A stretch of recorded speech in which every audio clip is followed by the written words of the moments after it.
ప్రార్థనా విజయం అనండి చెప్పాలి. గడిచిన వారం ఏంటి? ప్రార్థనలో శక్తి. ఈరోజు ఏంటి? ప్రార్థన విజయం. గట్టిగా స్తోత్రం చెప్పాలి. ప్రార్థనలో విజయాలు సంపాదించుకోవచ్చు మనం. ఆమేన్ చెప్పండి. ప్రార్థనలో ఏం సంపాదించుకోవచ్చు? ఏ విధమైన పరిస్థితుల్లో ఉన్నా, ఎలాంటి పరిస్థితుల్లో ఉన్నా, ఎంత దారుణమైన పరిస్థితుల్లో ఉన్నా నీవు విజయము చూడాలి అంటే ప్రార్థన ద్వారానే. ప్రార్థన లేకుండా నీ బ్రతుకు ఎంత మాత్రము కూడా విజయంలోనికి నడవదు. ఎందుకండి నేను అపజయాల పాలైపోతున్నాను, ఎందుకండి ఏది చూసినా నా విషయంలో నెరవేరట్లేదు, ఎక్కడికి వెళ్ళినా అదే ముళ్ళ పరిగి, అదే స్థితి, బంగారం ముట్టుకున్నా మట్టి అయిపోతుందండి, మా పరిస్థితి ఏంటో మాకు అర్థం కావట్లేదు, మేము ఏం చెయ్యాలి అని అడుగుతున్న ప్రతి ఒక్కరికి చెప్తున్నాను, ప్రార్థన ద్వారానే దేవుడు నీకు గొప్ప విజయాన్ని అందించబోతున్నాడు. గట్టిగా స్తోత్రం చెప్పాలి. ప్రార్థన లేకుండా ఎవరు కూడా విజయాలు చూడలేరు. చాలామందికి ఉండే అలవాటు ఏంటంటే, దేవుని బిడ్డలారా గమనించండి, సన్నిధిని ప్రేమిస్తారు, దైవజనుల్ని ప్రేమిస్తారు, సంఘాన్ని ప్రేమిస్తారు, సన్నిధికి క్రమం తప్పకుండా వస్తారు, వాక్యము కూడా ఎంతో చక్కగా వింటారు. వాక్యం అంటే ఎంత ఇష్టమో కొంతమందికి. వాక్యం అనేది చాలామంది ఎందుకు వింటారంటే నేర్చుకోవడానికి వింటారు. ఎందుకు వింటారు చెప్పాలి? నేర్చుకోవడానికి. నేనంటాను నేర్చుకోవచ్చు, తప్పులేదు, కానీ నేర్చుకుంటూ సేమ్ టైం నువ్వేం చేయాలి తెలుసా? అనుసరించాలి, వాక్యాన్ని అనుసరించాలి. మనం నేర్చుకునేది ఎందుకు? ఇతరులకు చెప్పడానిక? అనుసరించడానికి కూడా, దాన్ని బట్టి మనం నడవడానికి కూడా. స్తోత్రం చెప్పండి. అయితే చాలామంది వాక్యం వింటారు, సన్నిధికి వస్తారు, ప్రార్థనలో కూర్చుంటారు, కానీ ప్రార్థన చేయడం అంటే చాలా బద్ధకం వాళ్ళకి, సోమరితనం.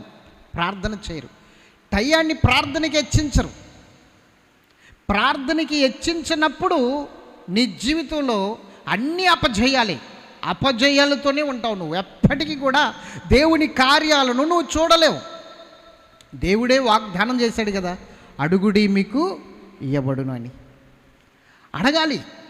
మనం అడగకుండా దేవుడు ఇవ్వడు. సామెత ఉంటుంది, లోక సూక్తి, అడగందే అమ్మైనా కూడా అన్నము పెట్టదంట. నిజమే.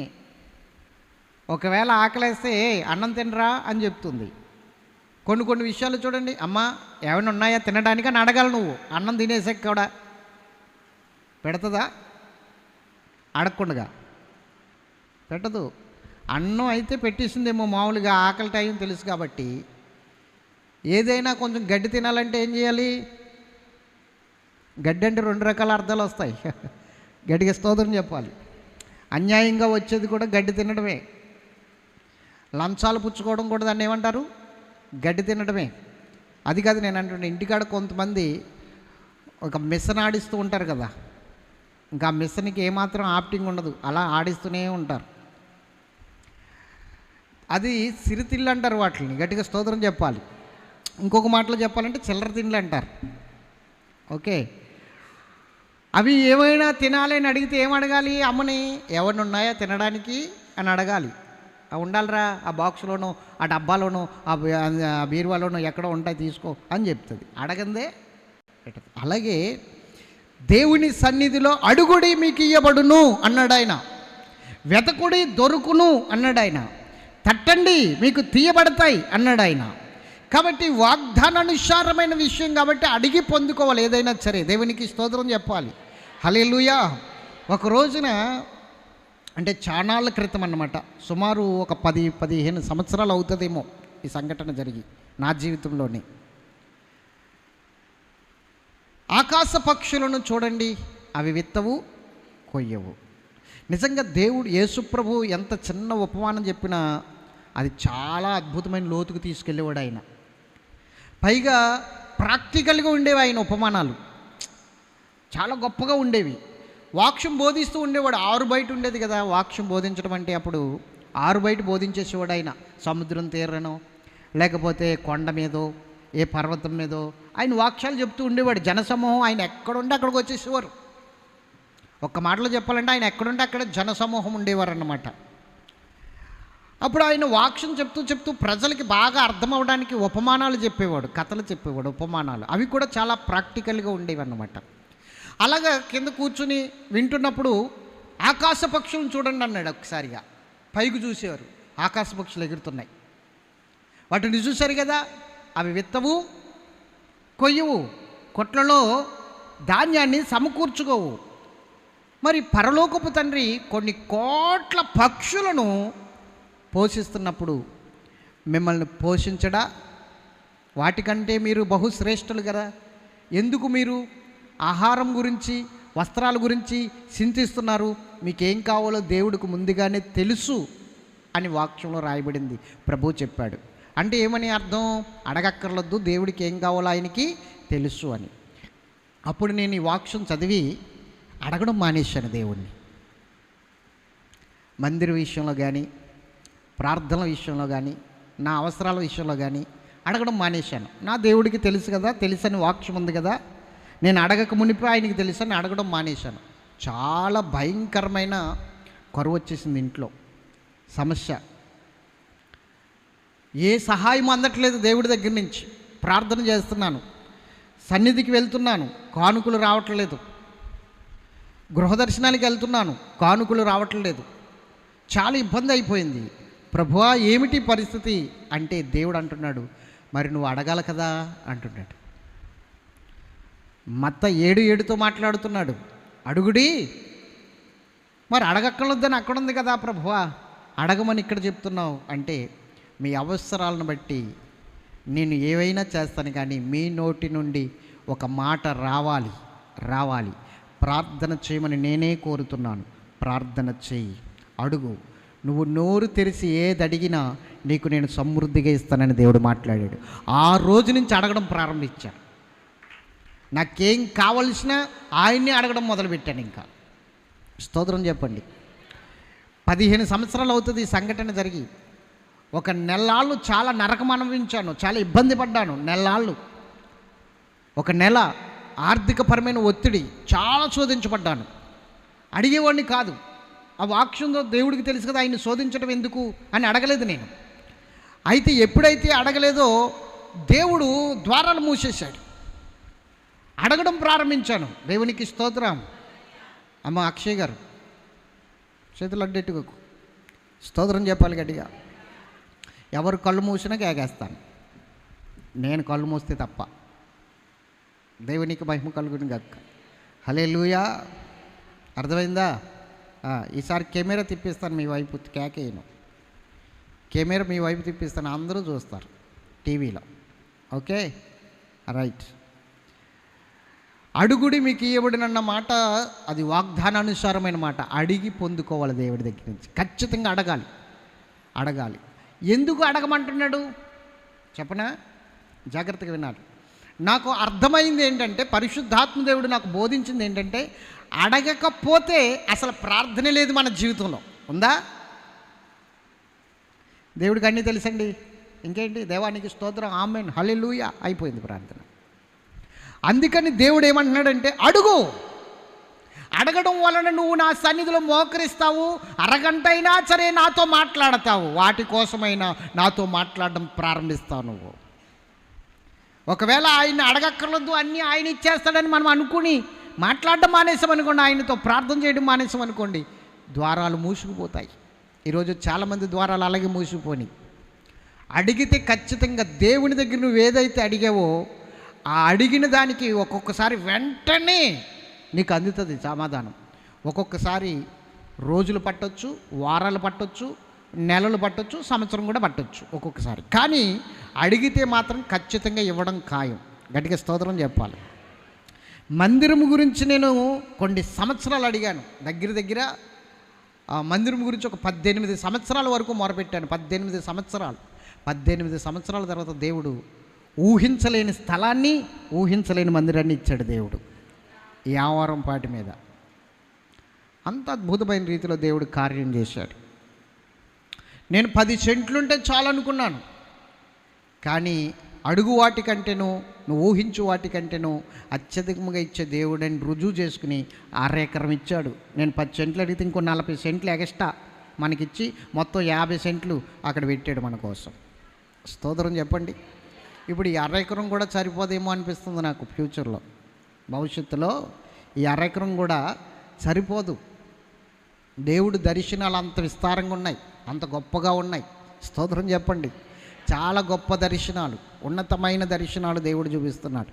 అందుకనే దేవుడు చూపించిన దర్శనానికి ఆ చెడ్డే సుదిలేసం. అలాగా ఎప్పటికైనా దేవుడు అద్భుతం చేస్తాడు, చేసి తీరతాడు అన్న నమ్మకంతో. స్తోత్రం చెప్పండి. ఇప్పుడు ప్రస్తుతానికి భోజనాలకు ఉపయోగించుకుంటున్నాం, కానీ రానున్న దినాల్లో ఇక్కడ భోజనాలకి వంట వండుకోవడానికి కూడా మనకు ప్లేస్ ఉండదు. అంత విస్తారమైన జనసమూహాన్ని దేవుడు నడిపించుకు రాబోతున్నాడు. స్తోత్రం చెప్పండి. కొన్ని దినాల తర్వాత యామవారం పేరు చెప్తే హోలీ బేతిస్తా ప్రార్థనా మందిరమే గుర్తొస్తుంది. హోలీ బేతిస్తా ప్రార్థనా మందిరం చెప్తే యామవారం గుర్తుకొస్తుంది. అట్లా మార్చబోతున్నాడు దేవుడు. ఇది వాస్తవం. దేవుడు మాట్లాడుతున్న వాగ్దానానుసారమైన ఒక ప్రవచనం. దీన్ని మనం తీసుకుని వెళ్ళాలి, ఖచ్చితంగా నమ్మి విశ్వసించి తీసుకుని వెళ్ళాలి. దేవునికి మహిమ కలుగును గాక. ప్రార్థన ద్వారా మనము ఏదైనా సాధించవచ్చు, ఏదైనా సాధించవచ్చు ప్రార్థన ద్వారా. ప్రార్థన లేకుండా నువ్వేమీ సాధించలేవు, ఓడిపోతావు. భత్ సింగ్ గారు చాలా అద్భుతమైన దైవజనుడు. భత్ సింగ్ గారు ఆయన దేవుని చేత పట్టబడి సువార్త ప్రకటించి కుటుంబము చేత గెంటివేయబడి, కుటుంబస్తులందరూ భార్యతో సహా గెంటేశారు అతన్ని. మీకు అర్థమవుతుందా? గెంటివేశారు. అయితే అతను దేవుని యొక్క పని నిమిత్తము అందరిని వదులుకుని బయటకు వచ్చేసాడు. బయటకు వచ్చిన తర్వాత దేవుడు అతన్ని వాడుకోవటం మొదలుపెట్టాడు. అతన్ని వాడుకోవడం మొదలుపెట్టిన తర్వాత అనేక ప్రాంతాల్లో అద్భుతమైన కార్యాలు అతని పట్ల జరిగించేశాడు దేవుడు. ఇంకా భత్ సింగ్ గారు అంటే తెలియని వారు ఎవరూ లేరు. అమెరికాలో ఫిలదెల్ఫియా అనే పట్టణంలో కూడా ఆయన సంఘం కట్టారు. ఎక్కడ? ఫిలదెల్ఫియా అనండి, అక్కడ సంఘం కట్టారు ఆయన. అయితే ఆయన అమెరికా నుండి ఫిలదెల్ఫియా వెళ్తున్నారు. ఫిలదెల్ఫియా ప్రకటన గ్రంథంలో కూడా ఫిలదెల్ఫియా సంఘం గురించి రాయబడి ఉంటుంది. అయితే ఫిలదెల్ఫియా ఆయన వెళ్తున్నప్పుడు ట్రైన్ ఎక్కుతున్నారు ఆయన. ఈలోగా ఆయన చూసి ఈయన భత్ సింగ్ గారు దైవజనులను గుర్తించి ట్రైన్ ఎక్కుతున్న ఆయన దగ్గరికి వచ్చేసి గుంపుగా పోగడిపోయారు జనం. ఆయన ఏం చేశాడు? ట్రైన్ మెట్టు మీద ఒక కాలేసి ప్లాట్ఫామ్ మీద ఒక కాలేసాడు ఆయన. ట్రైన్ వెళ్ళిపోవడానికి సిగ్నల్ ఇచ్చేశారు. వీళ్ళందరూ గుంపు కూడా ఆయన దగ్గరికి వచ్చేసారు. ఆయన దగ్గరికి వచ్చేసారు. జాగ్రత్తగా వినాలి, నేను ఈ విషయాలు మీకు చెప్తున్నాను. ప్రార్థన ద్వారా మనం ఎలాంటి విజయాలు సాధించవచ్చో భత్ సింగ్ గారి గురించి 3 విషయాలు చెప్పి తర్వాత బైబిల్లోంచి 2 విషయాలు మీకు నేను చూపించి వాక్యాన్ని ముగిస్తాను. దేవునికి మహిమ కలుగును గాక. జాగ్రత్తగా వినండి. అయితే ట్రైన్ టైం అయిపోయి 10 నిమిషాలు ఎక్స్ట్రా అయింది. ట్రైన్ వెళ్ళట్లా. వీళ్ళందరూ వచ్చి ప్రార్థన చేయండి అయ్యారు, మాకు ప్రార్థన చేయండి అయ్యారు, మాకు ప్రార్థన చేయండి అయ్యారు, 4 మాటలు చెప్పండి అయ్యారు. అరే బాబు, ట్రైన్ వెళ్ళిపోతారా, ఇంకా వెళ్ళి టైంకి మీరు వెళ్ళిపోతారు కానీ 4 మాటలు చెప్తూ ఉండండి అయ్యారు అని అందరూ గుంపు కూడిపోయేసరికి అందరికీ ప్రార్థన చేస్తున్నాడు. అరగంట అయింది, గంట అయింది, ట్రైన్ కదలట్లా. ఈ ట్రైను కదలట్లేదని చెప్పేసి రైల్వే డిపార్ట్మెంట్కి సంబంధించిన వారు అందరూ అక్కడికి వచ్చారు. వచ్చి మొత్తం ఇంజిన్ చూస్తుంటే ఇంజిన్ అంతా బాగుంది, అన్నీ బాగున్నాయి. ఈలోగా అక్కడి నుంచి చూస్తుంటే అక్కడ ఎవరో గుంపు కూడా ఉన్నారండి ఆ పెట్టి దగ్గర. ఒకసారి అక్కడికి వెళ్దామా, ట్రైన్ సడన్గా కదిలితే వాళ్ళందరూ ప్రమాదంలో పడతారు, అక్కడికి ఒకసారి వెళ్దామని చెప్పేసి ఆ గుంపు కూడిన జనం దగ్గరికి వస్తే అక్కడ దైవజనులు. గట్టిగా స్తోత్రం చెప్పాలి. హల్లెలూయా. ఆ యొక్క రైల్వే డిపార్ట్మెంట్లో కూడా భత్ సింగ్ గారి సహవాసానికి వెళ్ళి ఒక వ్యక్తి ఉన్నాడు. ఆయనకి చాలా విశ్వాసం దేవుడు అంటే. అమ్మ, ఇంతకీ ట్రైన్ ఆగిపోయింది, ఏదో ప్రాబ్లం వచ్చి కాదు ట్రైన్కి. స్తోత్రం చెప్పాలి. ఈయన అనుకున్నాడు దీనికి కారణం ఈయనే అని మనసులో అనుకున్నాడు. గట్టిగా స్తోత్రం చెప్పాలి. ఈలోగా ఆ ట్రైన్కి కదలడానికి రెడీగా ఉందని చెప్పేసి ఈ జనం అందరూ ఏం చేశారంటే, ఈ జనం వచ్చి ఆ జనాన్ని అందరినీ పక్కకి గెంటేశారు. ఈ రైల్వే డిపార్ట్మెంట్ వాళ్ళు వచ్చి పక్కకి గెంటేసరికి ఈ భక్త్ సింగర్ అడుగుతున్నారు దైవజనులు, ఏవయ్యా గంట లేట్ అయ్యింది ఇంకా వెళ్దా ట్రైను అంటే, ఈయన అంటున్నాడు, మహానుభావుడా ఈ రెండో పాదం కూడా తీసి లోన ఎడుతున్నా కానీ కదలదు అన్నాడు. దేవునికి స్తోత్రం చెప్పాలి. ఒకటి ఎక్కడుంది ప్లాట్ఫామ్ మీద, ఒకటి ఎక్కడుంది. అది ఎప్పుడైతే ఆ రెండో కాలు తీసి లోపల పెట్టాడో ట్రైన్ మూవ్ అయ్యింది. అంతవరకు ఎన్ని తిప్పలు పడినా ట్రైన్ మూవ్ అవలా. భక్త సింగర్ సాక్ష్యం అండి. స్తోత్రం చెప్పండి గట్టిగా, హల్లెలూయా చెప్పాలి ఇంకొకసారి. అంటే ప్రార్థనలో ఎంత శక్తి ఉందో ఒకసారి ఆలోచించండి. ప్రార్థన ద్వారా ఎన్ని విజయాలు చూడొచ్చు ఒకసారి ఆలోచించండి. అలాగే ఇంకొక సాక్ష్యం చెప్తాను, ఆయనదే, భక్త సింగర్ది. ఆయన మీటింగ్ అని అమెరికా వెళ్ళాలి, ఇండియా నుండి అమెరికా వెళ్ళాలి మీటింగ్కి. గబగబా అన్నీ తెముల్చుకుని ఎయిర్పోర్ట్కి వచ్చేసరికి అప్పుడే ఫ్లైట్ వెళ్ళిపోయింది. ఫ్లైటు. స్తోత్రం చెప్పండి గట్టిగా, హల్లెలూయా. ఫ్లైట్ వెళ్ళిపోయింది. ఎలాగా? ఈయన మధ్యాహ్నానికల్లా అక్కడ ఉండాలి, ఈయనదే ప్రసంగం. ఇప్పుడు అక్కడికి వెళ్తే ఆ రోజు ఈ ఫ్లైట్కి వెళ్తేనే ఆ ప్రసంగం టయానికి అందుకుంటాడు, లేకపోతే ఆ ప్రసంగం టయానికి అందుకోడు. ఫ్లైట్ వెళ్ళిపోయింది. నెక్స్ట్ 4 గంటల తర్వాత మళ్ళీ ఫ్లైట్ ఉంది. 4 గంటల తర్వాత మీరు ఫ్లైట్కి వెళ్ళొచ్చండి అంటే, లేదు ఈ ఫ్లైట్కి వెళ్తేనే నేను ఇచ్చిన టయానికి నేను అక్కడ అందుకోగలను, అక్కడ సువార్త ప్రకటించగలను. నేను ఈ టయానికి వెళ్ళకపోతే మీటింగ్ క్యాన్సిల్ అయిపోతుంది. ఇప్పుడు నేను అర్జెంటుగా వెళ్ళాలంటే ఎలా వెళ్తారండి? ఎగిరిపోయిన విమానం మరలా తిరిగి వచ్చే ఛాన్స్ లేదు. ఆ ఛాన్స్ ఎవరికీ లేదు, వెనక్కి తీసుకొచ్చే ఛాన్స్ ఎవరికీ లేదు. విమానం ఎగిరిపోయిందంటే వెంటనే అక్కడ ఎయిర్పోర్ట్లోనే మోకాలు వేసి ప్రార్థన చేయడం మొదలుపెట్టాడు. గట్టిగా స్తోత్రం చెప్పాలి. ప్రార్థన చేస్తున్నాడు.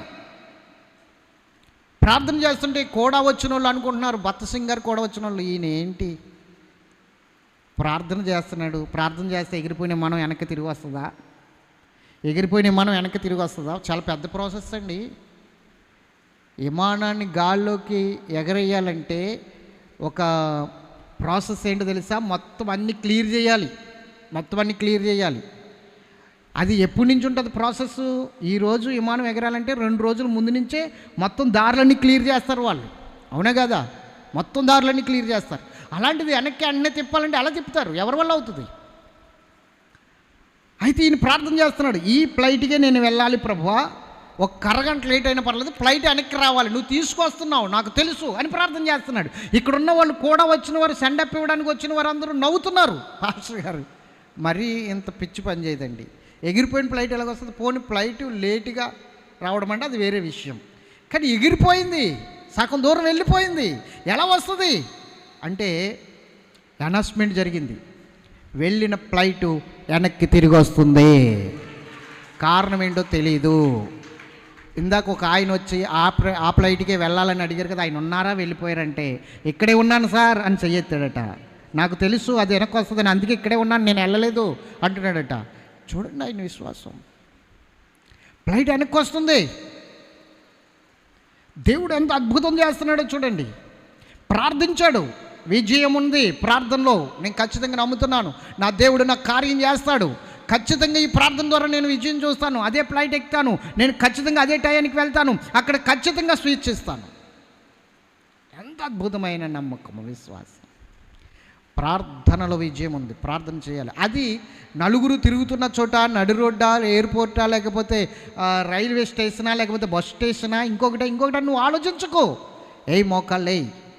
ప్రార్థనలో విజయం చూడాలంటే నువ్వు మోకాలు వేసి తీరాలి. ఈరోజు క్రైస్తవుల్లో ఉన్న దౌర్భాగ్యం ఏంటంటే ప్రార్థన అశ్రద్ధ. ప్రార్థన చేయరు, అన్నిటికీ సమయం ఇస్తారు కానీ ప్రార్థనకి సమయం ఇవ్వట్లేదు. ఎంత దౌర్భాగ్యపు స్థితిలో క్రైస్తవులు ఉన్నారో ఒకసారి ఆలోచించండి. ప్రార్థన మీద ఆధారపడట్లేదు. ప్రార్థన చేస్తే ఖచ్చితంగా దేవుడు నాకు సహాయం చేస్తాడన్న నమ్మకం లేదు ఈ రోజున క్రైస్తవులకి.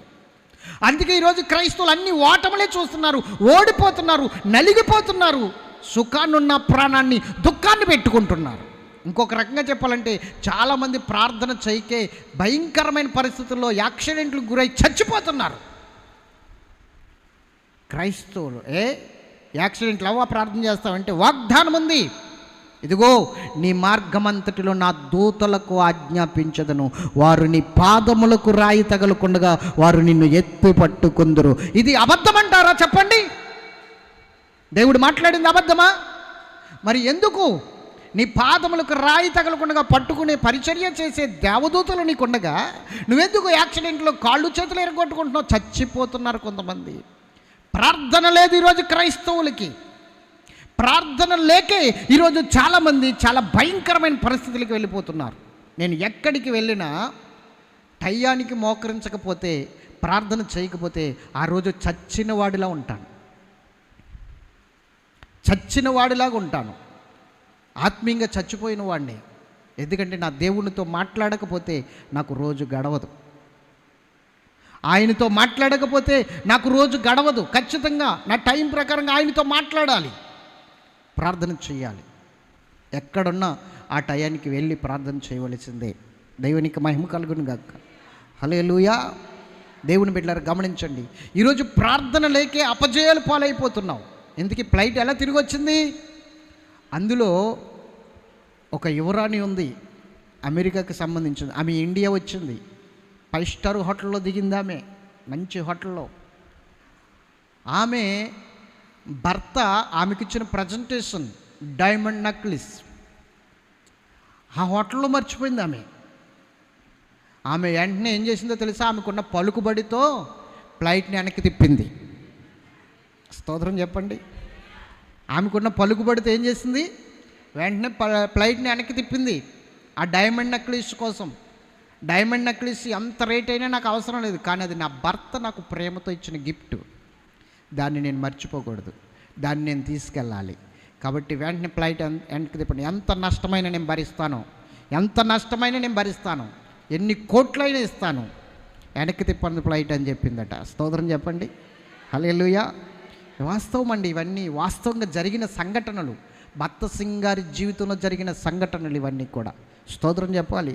ఫ్లైట్ వచ్చిందండి, వెనక్కి తిరిగి వచ్చింది. ఆ అమెరికా ఎవరైనా దిగిపోయి వెళ్ళిపోయింది హోటల్కి. ఈ ఫ్లైట్ ఈయనెక్కాడు, దేవుడు తీసుకెళ్ళిపోయాడు. స్తోత్రం చెప్పండి గట్టిగా. కూడా వచ్చిన వారు పాస్టర్ గారు అని వేలం చేసిన వారు అందరూ నోటి మీద చేసుకుని అక్కడికక్కడే మోకరించి దేవునికి మహిమ చెల్లించారు. ప్రార్థనలో ఏది అసాధ్యమైనది లేదు. నమ్మండి బిడ్డలారా, ప్రార్థన చేయండి దయచేసి. ప్రార్థనలో చాలా విజయాలు పొందుతావు. ప్రార్థన చెయ్యి, చేసి తీరు, చేసి ఖచ్చితంగా ఆ కార్యాన్ని నువ్వు పొందుకుంటావు. చేసి చూడు. స్తోత్రం చెప్పండి. ప్రార్థన ఆ బలాన్ని నువ్వు పొందుకోవాలి. ఎప్పుడైతే ప్రార్థన చేస్తావో ఆ ప్రార్థన ద్వారా గొప్ప విజయాలు నువ్వు చూస్తావు. ప్రార్థన విజయం చెప్పండి. విజయాలు చూడాలంటే ఏం చేయాలి? ఇప్పుడు ఏం చేయాలి? ప్రార్థన చెయ్యాలి. ప్రార్థన లేకుండా నువ్వేమీ చేయలేవు, నీ వల్ల ఏమీ కాదు. స్తోత్రం చెప్పండి గట్టిగా. దేవునికి టైం ఇవ్వాలి, దేవునితో మాట్లాడాలి, ప్రార్థించాలి. అప్పుడే కార్యాలు జరుగుతాయి, విజయాలు చూస్తావు నువ్వు. మన బలము వల్ల, మన శక్తి వల్ల, మనకున్న డబ్బు వల్ల ఏం జరిగిపోదు. కొన్ని చాలా విషయాల్లో విజయాలు ప్రార్థన ద్వారానే మనం చూడొచ్చు. గట్టిగా స్తోత్రం చెప్పండి. హల్లెలూయా. పరిస్థితులు తారుమారయ్యాయి దేని గురించి అని చెప్పాను? గడిచిన వారం చెప్పాను.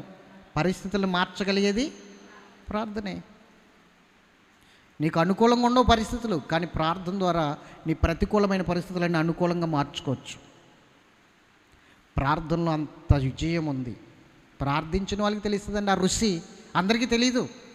ప్రార్థించే వారికి ఆ రుచి తెలుస్తుంది, అంతేని కదా. తింటేనే కానీ రుచి, దిగితేనే కానీ లోతు తెలియదు అంటారు పెద్దలు. మరి ఇప్పుడు నువ్వు ప్రార్థన చేస్తేనే ఆ రుచి నీకు తెలుస్తుంది. ప్రార్థన చేయకపోతే ఆ రుచి ఎలా తెలుస్తుంది నీకు? సెల్ ఫోన్ చూస్తున్నావు కాబట్టి దాని రుచి తెలిసింది, అవునా? లోకస్తులతో కలిసి ఉంటున్నావు కాబట్టి ఆ రుచి తెలిసింది.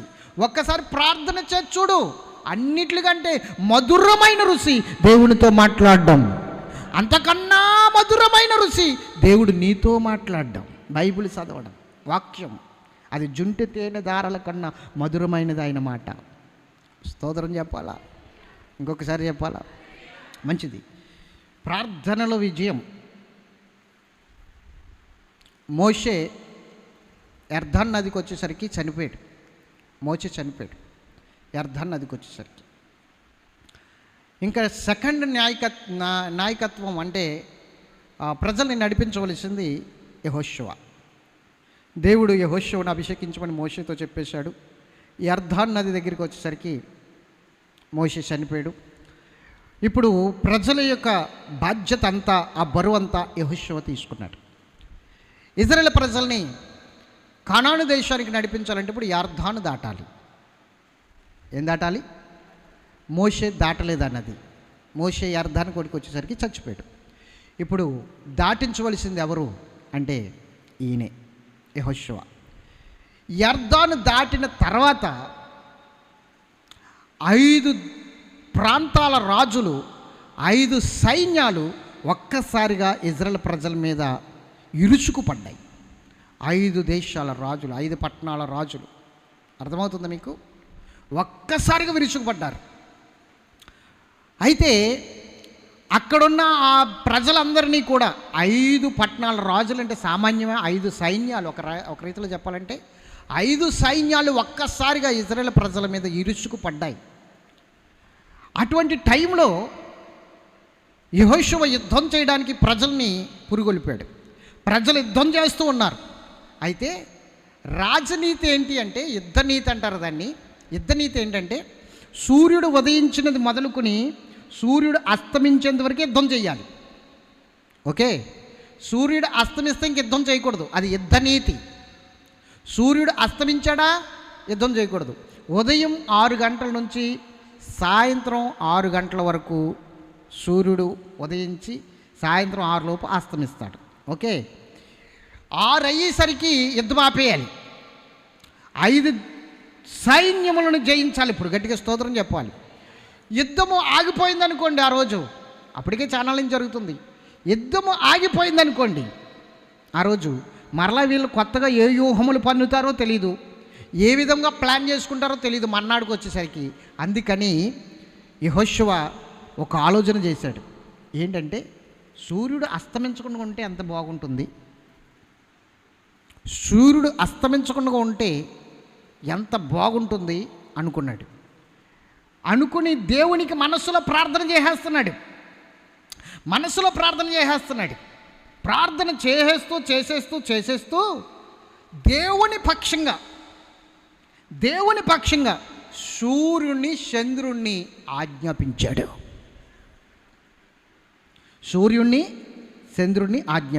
తీయండి యెహోషువ 10వ అధ్యాయం.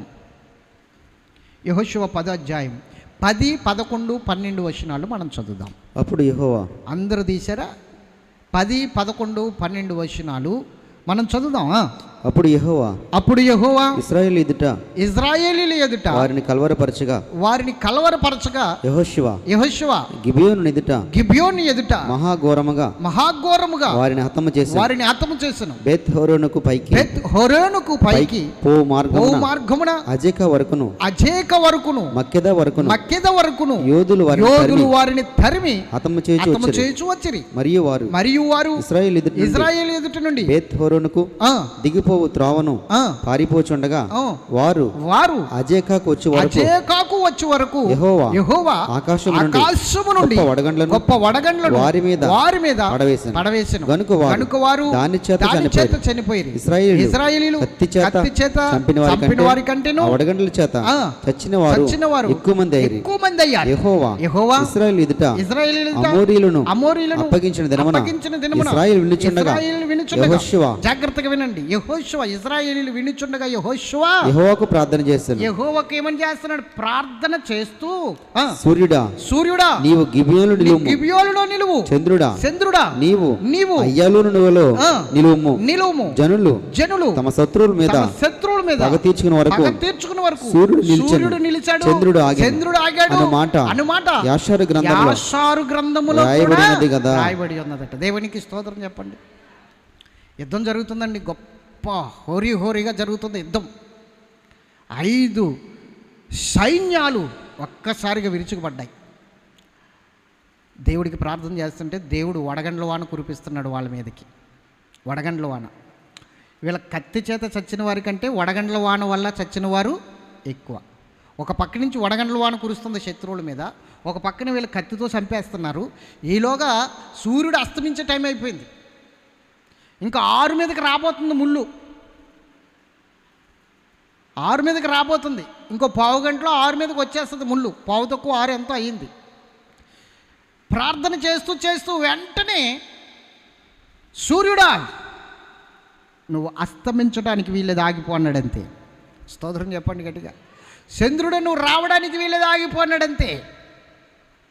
సూర్యుడు అస్తమిస్తే చంద్రుడు వచ్చేస్తాడు. చంద్రుడు రావడానికి వీల్లేదు, సూర్యుడు వెళ్ళడానికి వీల్లేదు, ఆగిపో. దేవుడు అద్భుతం చేశాడండి. ఒక్క రోజల్లా, ఒక్క నాడల్లా సూర్యుడు అస్తమించలేదని రాసుంటుంది అక్కడ. ఒక నాడల్లా అంటే ఒక దినము, ఒక దినము సూర్యుడు అస్తమించలేదట. యుద్ధం చేస్తున్నారు వీళ్ళు. ఏంటి సూర్యుడు అస్తమించట్లేదు, ఆరవట్లేదేంటి, సూర్యుడు అస్తమించట్లేదేంటి, యుద్ధం చేస్తున్నారు. ఎందుకంటే అమోరీలు పారిపోతారు అక్కడి నుంచి. పారిపోయారంటే కొత్త వ్యూహంతో మరలా రేపొద్దుట వస్తారు వాళ్ళు. పారిపోకూడదు, వాళ్ళు చచ్చిపోవాలంటే సూర్యుడు అస్తమించకూడదు. సూర్యుడు అస్తమించకూడదంటే అది ప్రార్థన ద్వారానే సాధ్యమవుతుంది.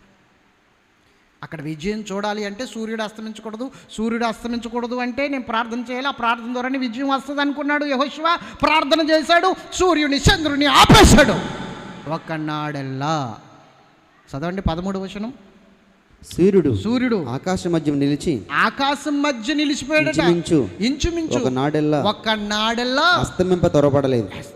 ఎంత అద్భుతమో చూడండి. ఒక్క నాడెల్లా అంటే ఒక దినమంతా సూర్యుడు అస్తమించలేదు. యెహోవా ఎంత అద్భుతం చేశాడో చూడండి, ఒక రోజంతా సూర్యుడు అలా నిలిచిపోయాడండి. ఒక రోజు మీరు గమనించండి. సైన్సిస్టులు కూడా, చరిత్రకారులు కూడా సృష్టి ప్రారంభమైన కాడి నుంచి ఇప్పటి వరకు మధ్యలో ఒక రోజు మిస్ అయిపోయిందని, ఒక రోజు కోసం వెతుకుతున్నారట. మధ్యలో 24 గంటలు ఎలా మిస్ అయిపోయింది, ఒక రోజు ఎలా మిస్ అయిపోయిందని వెతుకుతున్నారట. చాలా గ్రంథాలు తిరగేశారట. ఒకరోజు సైన్సిస్టులకి అంతు చెక్కట్లేదు, ఒక రోజు మిస్ అయిపోయింది చరిత్రలోంచి. ఇన్ని సంవత్సరాలు, ఇన్ని వేల సంవత్సరాల్లో ఒక రోజు కనబడట్లేదు వీళ్ళకి, సైన్సిస్టులకి. మొత్తం అన్నీ తిరిగేస్తే కడకి ఆ ఒక్కరోజు ఎక్కడ మిస్ అయిందో బైబిల్ చెప్పింది వాళ్ళకి. అప్పుడు బైబిళ్ళు చదివి నిజంగా బైబిలు యథార్థమైనది, పరిశుద్ధమైనది, నిజమైనదని సాక్ష్యం చెప్పారు సైన్సిస్టులు, చరిత్రకారులు. చరిత్రలోనికి వెళ్తే ఒక రోజు మిస్ అయిపోయిందట. వేల సంవత్సరాల్లో ఒక రోజు లేదు. స్తోత్రం చెప్పండి. ఆ ఒక్కరోజు ఏమైపోయిందంటే యెహోషువ ఆపేశాడు. ఒక్కరోజుని ఒక మనుష్యుడు ఆపేశాడు. ఇది ఎలా సాధ్యం? ప్రార్థన ద్వారా సాధ్యం. విజయం కావాలి, శత్రువులను హతమార్చాలి, విజయం పొందాలి, ప్రార్థన చేస్తే అవుతుంది అనుకున్నాడు. ప్రార్థన చేశాడు, సూర్యుడిని ఆపేశాడు, అస్తమించకుండా. ఒక నాడెల్లా అస్తమించలేదటండి, ఒక రోజంతా. మరి నీకెందుకు జరగవు కార్యాలు? స్తోత్రం చెప్పండి గట్టిగా, హల్లెలూయా. ప్రార్థన చేస్తే జరగనిది ఏదీ లేదు. ప్రార్థన చేస్తే చూడు. నువ్వు ఏ కొదువుతో ఉన్నావో, ఏ వెలితితో ఉన్నావో, ఆ వెలితి, ఆ కొదువు పోవాలంటే ఈరోజు దేవుడు నీతో మాట్లాడుతున్నాడు. ప్రార్థన చేసి చూడు. నమ్మకంతో, విశ్వాసంతో మోకాళ్ళు వేసి, ప్రభువా ఈ విషయంలో నేను అడుగుతున్నాను, నాకు దయచేయి, నువ్వు అడుగు. అప్పుడు నువ్వు అడిగినప్పుడు అవి పొంది ఉన్నామని నమ్ము. మొట్టమొదటిగా అవి పొంది ఉన్నామని నమ్ము. అది ఖచ్చితంగా జరిగి తీరుతుంది. ఎంత భయంకరమైన వ్యక్తులు నీ మీదకి దాడికి వచ్చినా, నీకు జరగవలసినవి ఆపేసి కూర్చున్నా, నువ్వు ప్రార్థన ద్వారా అవి మరలా కదిలించగలదు. అవి స్టక్ అయిపోయి నీ ప్రార్థన ద్వారా మూవ్ అవుతాయి. ఖచ్చితంగా కదిలించబడతాయి నువ్వు చేయగలిగితే ప్రార్థన. వస్తాయిలే, జరిగినప్పుడు దొరుకుతాయి, చూద్దాం.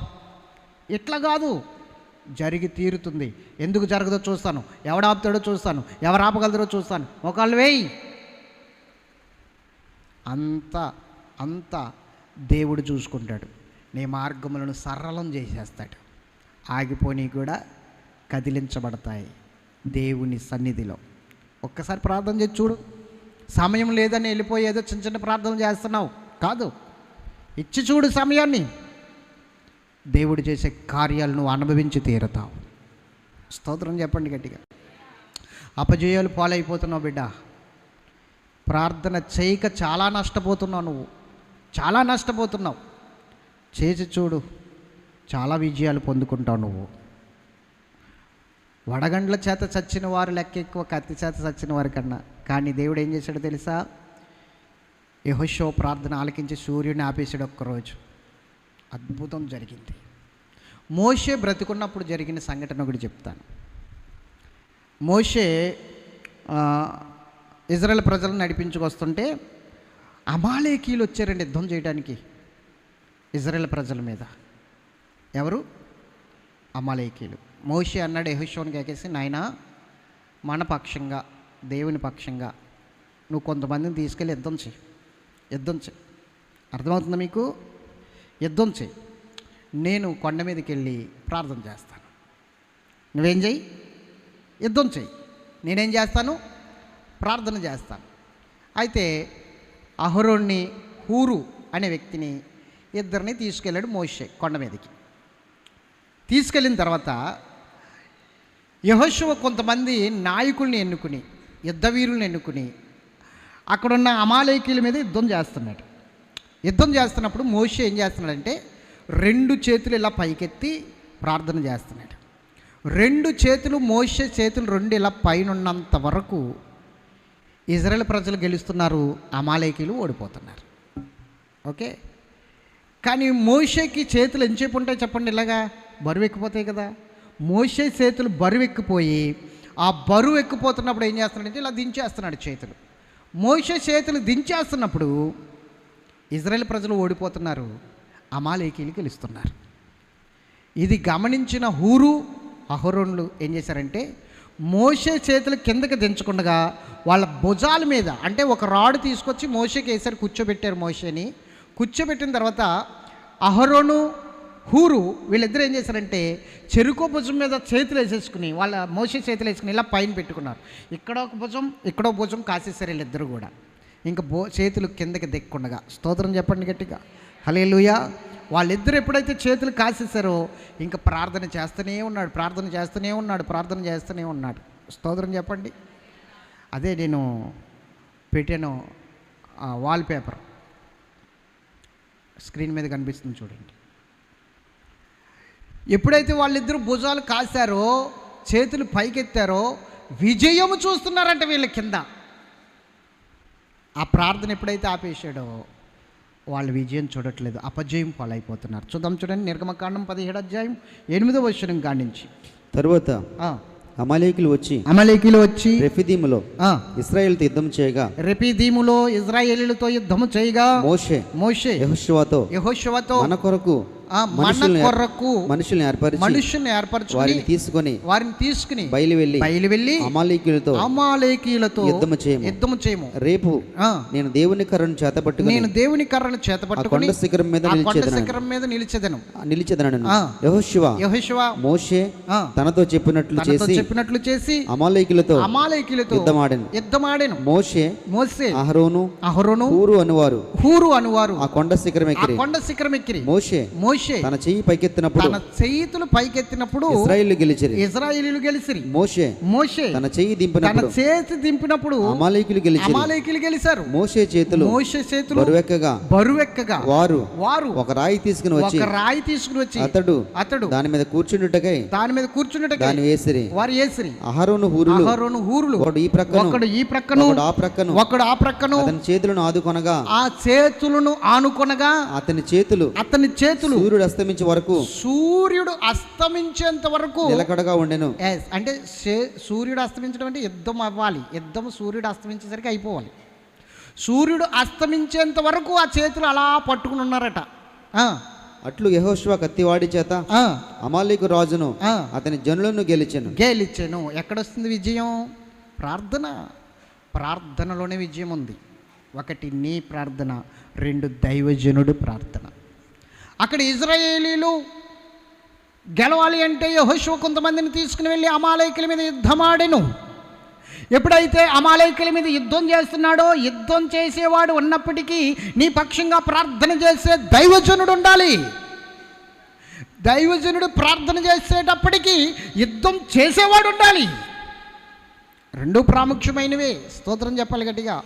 యుద్ధం చేసినంత మాత్రాన విజయం రాదు, ప్రార్థన ద్వారా యుద్ధంలో విజయం వస్తుంది.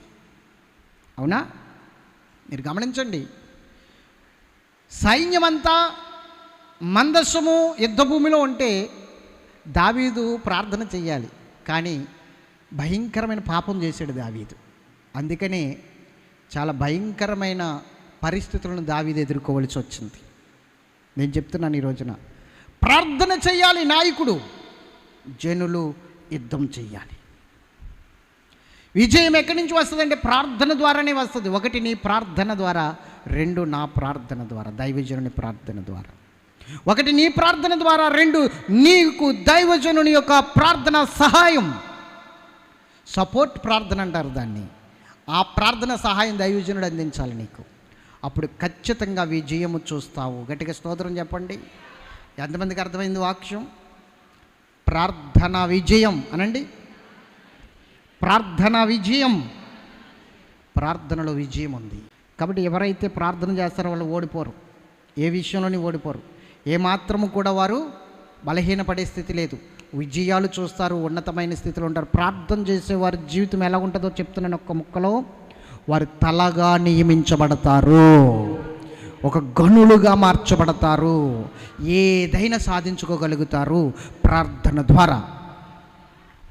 ఒక అసమర్థుడిగా ఉన్నావు అంటే, ఒక అసమర్థురాలుగా ఉన్నావు అంటే నీ జీవితంలో ప్రార్థన లేదని ఖచ్చితంగా చెప్పొచ్చు. ఏమోనండి అన్నావంటే నీ జీవితంలో ప్రార్థన లేదు. పరిస్థితులు బాగోలేదన్నావంటే నీ జీవితంలో ప్రార్థన లేదు. ప్రార్థన ఉన్నవాడు దేనికి భయపడడు, ప్రార్థన ఉన్నవాడు దేనికి భయపడడు. చూసుకుందాంలే అనుకుంటాడు దేనికైనా సరే. ప్రార్థన అంత ధైర్యాన్ని ఇస్తుంది, ప్రార్థన అంత సపోర్ట్ని ఇస్తుంది, ప్రార్థన అంత సాహస కార్యాలను జరిగిస్తుంది. ప్రార్థన ఉంటే లక్షల మంది సైన్యం మన వెనకాల ఉన్నట్టే. ప్రార్థన ఉంటే తెలుసా, ప్రార్థన ఉంటే మనకి ఎవరు మనుషులు అక్కర్లేదు. ప్రార్థన ఉంటే గొప్ప సైన్యం మన వెనకాల ఉన్నట్టే. 1000 ఏనుగులు బలం వస్తుందంటండి ప్రార్థనా పరుడికి. దేనికి భయపడ్డవాడు. ఎంతమందికి అర్థమైంది చెప్పాలి? ప్రార్థన విజయం అనండి.